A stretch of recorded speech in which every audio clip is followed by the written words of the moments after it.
Korban meninggal dunia longsor Gunung Kuda Cirebon hingga hari keempat pencarian menjadi 21 orang.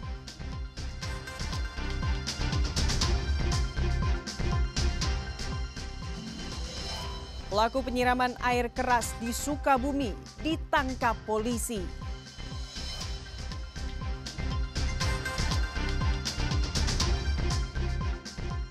Menjelang wukuf di Arafah, sebagian jamaah haji melaksanakan umrah sunnah.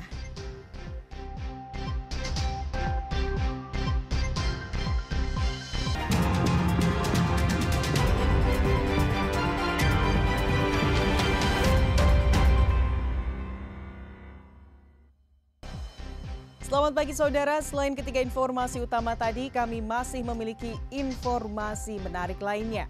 Saya Fida Latas akan menemani Anda dengan berita independen, terpercaya. Kita simak Kompas Jabar selengkapnya.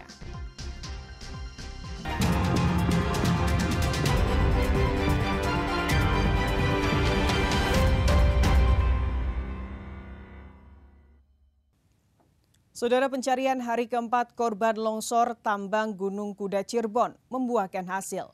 2 orang jasad yang termasuk dalam pencarian berhasil ditemukan. Penemuan ini menambah daftar orang yang meninggal dunia menjadi total 21 jiwa.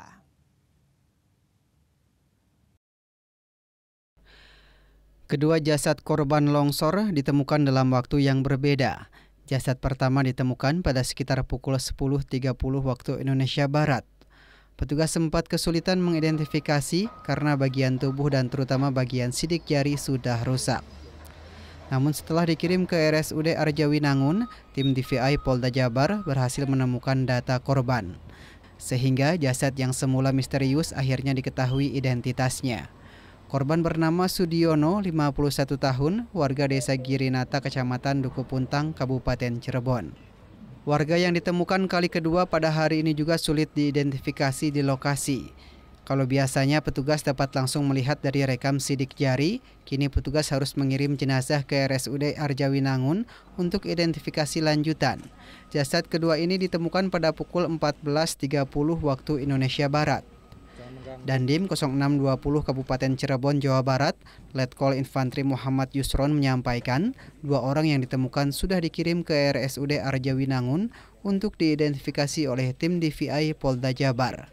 1 korban sudah teridentifikasi, 1 lainnya belum. Baik, untuk penemuan pada hari ini kita total ada 2. Yang pertama atas nama Sudiono, selanjutnya 1 lagi ini dicek dari tim Inavis belum muncul identifikasi. Selanjutnya kita juga akan berkoordinasi dengan tim DVI Polda Jabar, khususnya di Rumah Sakit Arjawinangun untuk mengidentifikasi korban ini. Sehingga kita juga belum bisa rilis datanya secara pasti sebelum tim DVI atau yang punya kewenangan bisa menginformasikan atau mengeluarkan data tersebut. Yusron menjelaskan total korban tewas musibah longsor tambang batu Gunung Kuda ini menjadi 21 orang. Sedangkan orang yang hilang dan masih dicari berjumlah 4 orang. Muhammad Sahri Romdon, Kompas TV, Cirebon, Jawa Barat.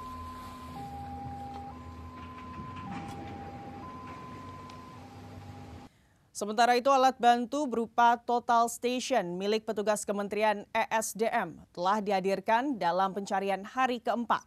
Mereka berusaha mendeteksi potensi longsor susulan untuk menghindari ancaman bahaya.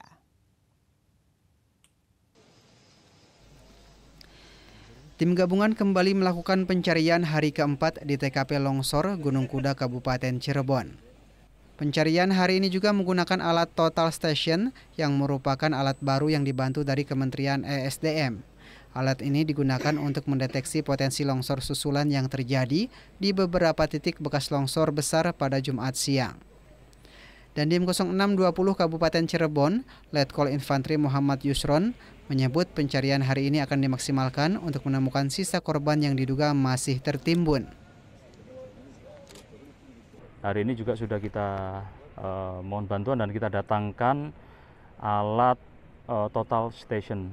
Jadi alat tersebut salah satunya untuk mendeteksi pergerakan daripada longsoran-longsoran akibat daripada atau yang berada di lereng Gunung Kuda ini, Mas. K9 itu tetap kita jalankan untuk melaksanakan pencari ataupun pengendusan terhadap jenazah. Karena ini kan sudah masuk hari keempat, mudah-mudahan indera penciumannya tentunya harapan kita bisa lebih tajam dan bisa mengarah ke satu titik. Alat bantu dari Kementerian ESDM sebanyak 5 alat berat dioptimalkan hingga petang. Petugas berharap kondisi cuaca mendukung dan tidak banyak longsor susulan yang turun yang mengancam para petugas. Muhammad Zahir Romdon, Kompas TV, Cirebon, Jawa Barat.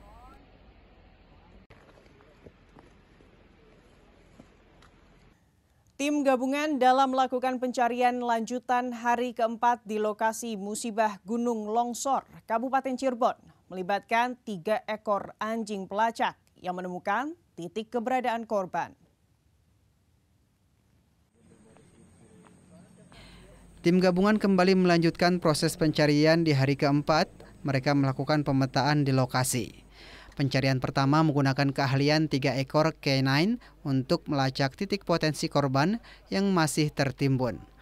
Penggunaan K9 terbukti efektif untuk mengendus titik posisi korban. Tim gabungan akan melakukan pencarian 4 orang yang masih dalam daftar pencarian orang. Keempatnya antara lain, yang pertama yaitu Muniah, 45 tahun, warga desa Cikeduk, Kecamatan Depok, Kabupaten Cirebon. Yang kedua, Tono bin Sudirman, 57 tahun, warga desa Cipanas, Kecamatan Duku Puntang, Kabupaten Cirebon. Yang ketiga, Dedi Setiadi, 47 tahun, warga desa Cikalahang, Kecamatan Duku Puntang, Kabupaten Cirebon. Yang keempat yaitu Nurrahman, 51 tahun, warga desa Girinata, Kecamatan Duku Puntang, Kabupaten Cirebon. Muhammad Zahir Romdon, Kompas TV, Cirebon, Jawa Barat. Longsor di tambang batu alam Gunung Kuda, Cirebon, Jawa Barat menyisakan trauma sendiri bagi sejumlah korban selamat. Salah satunya Tariana yang sempat terjebak di dalam mobil selama 30 menit.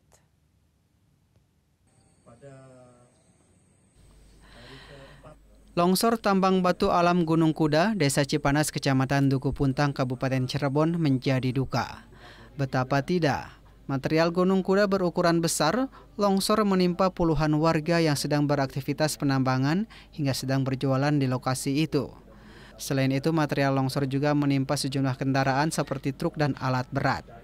Sudah 21 korban tewas berhasil ditemukan dari lokasi longsoran, namun diperkirakan masih ada 4 orang lainnya masih tertimbun material longsor.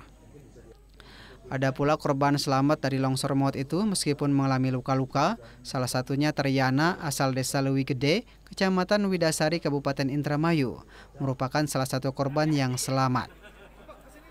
Korban mengaku dirinya selamat setelah masuk mobil truknya.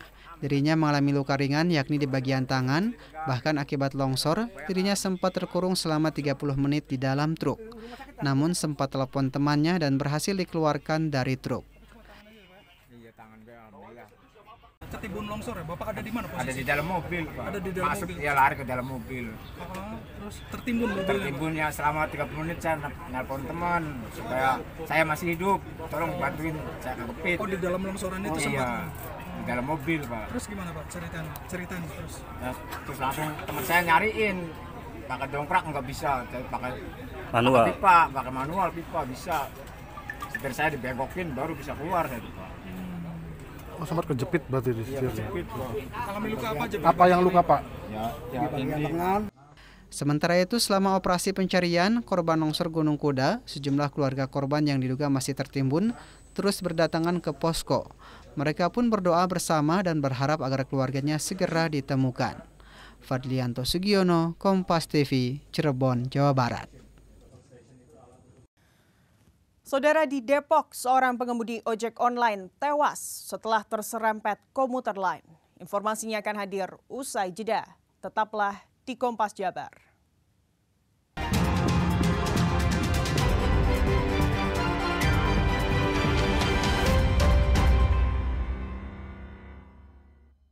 Saudara, Polres Sukabumi Kota menangkap pelaku penyiraman air keras terhadap ibu dan anak saat naik motor pada awal bulan lalu. Pelaku nekat melakukan aksinya karena terbakar api cemburu dan sakit hati, diputuskan korban.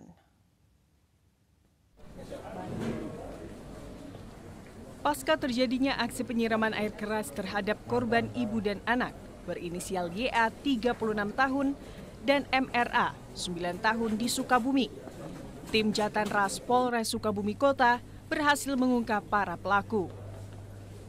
Pelaku yang berjumlah 2 orang ini diciduk di 2 tempat berbeda. Pelaku YD, 47 tahun, seorang pengemudi ojek online yang mengantarkan ke Sukabumi, diciduk di Jakarta. Sedangkan pelaku utama, H alias D, 30 tahun, yang merupakan warga Palangkaraya, Kalimantan Tengah, diamankan di rumah kos. Dari hasil pemeriksaan, pelaku utama H diduga terbakar api cemburu dan sakit hati karena diputuskan korban. Sehingga pelaku H yang memiliki hubungan dekat di media sosial nekat terbang ke Sukabumi dan membawa ojek online menemui korban untuk menyakitinya dengan menyiramkan air keras saat korban tengah naik motor bersama anaknya. 2 pekan, aksi kekerasan yang mengakibatkan kedua korban yang mengalami luka bakar, yaitu inisial YA, seorang ibu rumah tangga berusia 36 tahun, dan anaknya yaitu inisial MRA berusia 7 tahun, berhasil kita ungkap dengan mengamankan 2 orang terduga pelaku, antara lain YD alias D, usia 47 tahun, warga Taman Sari, Jakarta Barat, yang sehari-harinya berprofesi sebagai pengemudi ojek online, dan berhasil kita amankan di dekat salah satu hotel di Mangga Besar Raya, Jakarta Barat. Akibat perbuatannya, para pelaku dijerat pasal berlapis, pasal 170 KUH Pidana, pasal 351 KUH Pidana, dan pasal 76C junto pasal 80 ayat 1 Undang-Undang Nomor 35 Tahun 2014 dengan ancaman pidana paling lama 9 tahun penjara. Andris Mutar, Kompas TV, Sukabumi, Jawa Barat.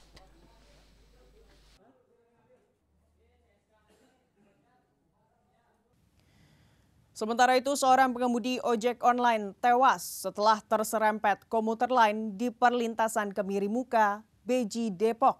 Diduga korban tidak mendengar ada kereta yang hendak melintas.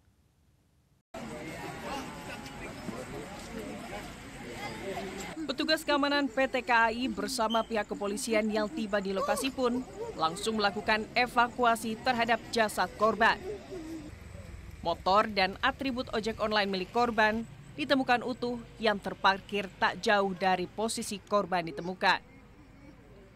Menurut petugas keamanan PT KAI, Sandy mengatakan pihaknya menemukan korban usai mendapati laporan dari masinis kereta dari arah Bogor menuju Jakarta Kota. Korban ditemukan tewas di kilometer 29 jalur perbatasan antara stasiun Depok Baru dengan stasiun Pondok Cina.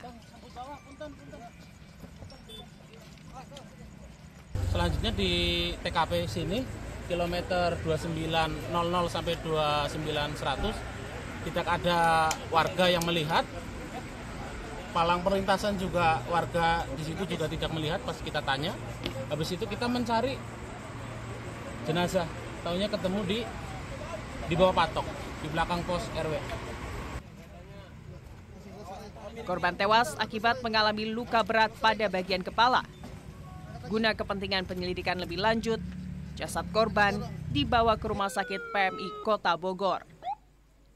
Hidayatul Mulyadi, Kompas TV, Depok, Jawa Barat.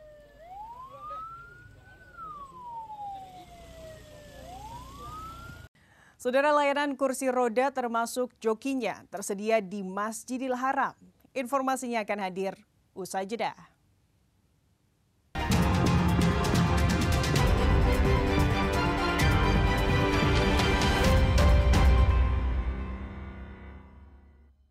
لبيك اللهم لبيك لبيك لا شريك لك لبيك إن الحمد والنعمة لك والملك لا شريك لك. Saudara, menjelang wukuf di Arafah, sebagian jemaah haji memanfaatkan waktu luang untuk melaksanakan umroh sunnah. Meski malam hari, aktivitas ibadah tetap berlangsung hikmat dan penuh semangat.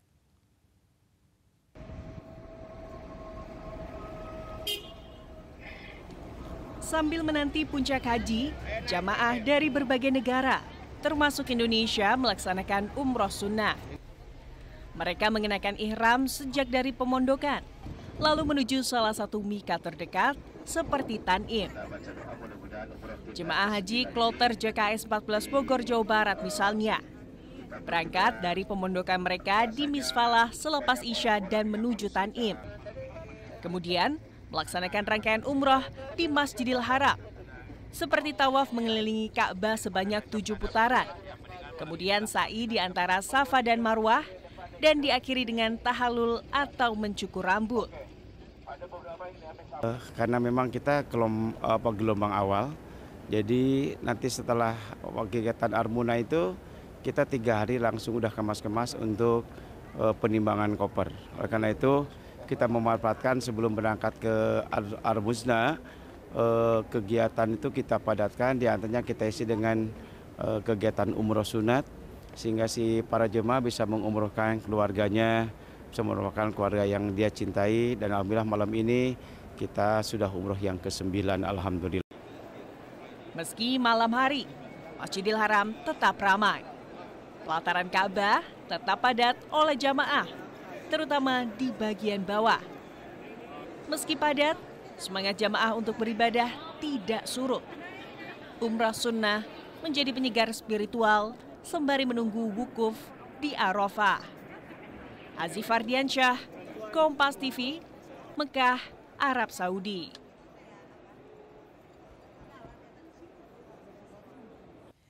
Ibadah haji merupakan ibadah fisik yang cukup berat, terutama bagi jamaah lanjut usia atau yang memiliki keterbatasan fisik.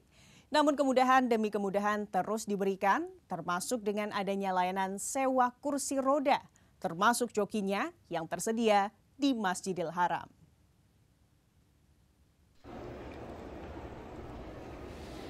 Di tengah padatnya aktivitas ibadah di Masjidil Haram, jamaah haji tetap mendapat dukungan maksimal, terutama mereka yang membutuhkan bantuan mobilitas. Salah satunya melalui layanan sewa kursi roda. Layanan ini dapat dimanfaatkan oleh jamaah saat menjalankan rangkaian ibadah seperti tawaf dan sa'i, 2 rukun haji yang membutuhkan ketahanan fisik. Tawaf dilakukan dengan mengelilingi Ka'bah sebanyak 7 kali. Sementara sa'i dilakukan dengan berjalan bolak-balik sebanyak 7 kali antara Bukit Safa dan Marwah. Jamaah dapat menyewa kursi roda dari petugas resmi yang mengenakan rompi khusus dan tersebar di area Masjidil Haram. Untuk kenyamanan, jalur khusus juga telah disediakan, baik untuk pengguna kursi roda maupun skuter. Area sa'i bahkan menyediakan jalur kursi roda di setiap lantai. Layanan joki kursi roda ini tentu menjadi alternatif seperti halnya jamaah haji Kloter 20 asal Cirebon bernama Akia. Layanan joki kursi roda ini tentu menjadi alternatif seperti halnya Akia, jamaah haji Kloter 20 asal Cirebon. Akibat kelelahan saat sa'i, ia memilih layanan joki kursi roda. Tadi baru berapa putaran Pak Haji? Baru 1, nggak kuat. Kenapa Pak Haji? Kakinya. Kursi roda terbantu Pak Haji? Pakai kursi roda terbantu jadinya? Ya. Berapa Pak Haji? 100 real. Untuk tarif sewa, harga bervariasi tergantung jenis layanan, mulai dari 100 real hingga 500 real, tergantung kesepakatan. Tarif bisa meningkat pada masa puncak haji, bahkan bisa mencapai 500 hingga 600 real. Karena itu, Jamaah dihimbau menanyakan terlebih dahulu kepada petugas resmi yang berada di dalam area Masjidil Haram. Azif Ardiansyah, Kompas TV, Mekah, Arab Saudi. لبيك اللهم لبيك لبيك لا شريك لك لبيك إن الحمد والنعمة لك والملك لا شريك لك. Saudara, dengan berakhirnya informasi tadi sekaligus mengakhiri Kompas Jabar episode hari ini. Saya Fida Latas beserta kru yang bertugas mengucapkan terima kasih dan sampai jumpa.